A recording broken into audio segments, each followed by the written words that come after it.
Deutsch und Kodisch. Sich verabreden.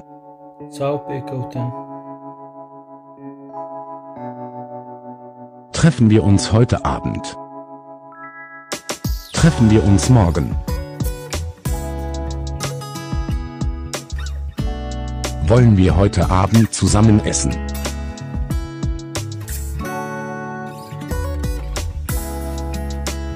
Wo treffen wir uns? Wann treffen wir uns?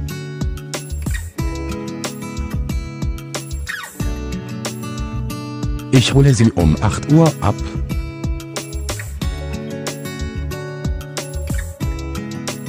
Wie ist Ihre Handynummer?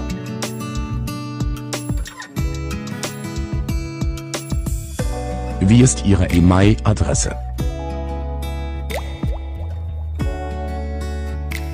Ich bringe Sie nach Hause.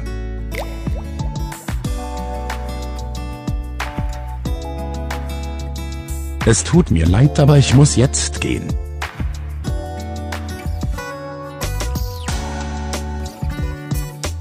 Vielen Dank für den netten Abend.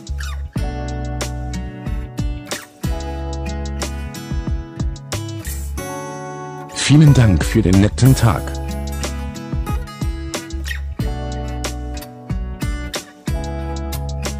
Sehen wir uns noch einmal.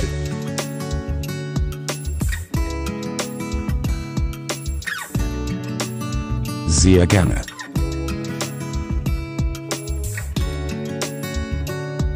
Vielleicht.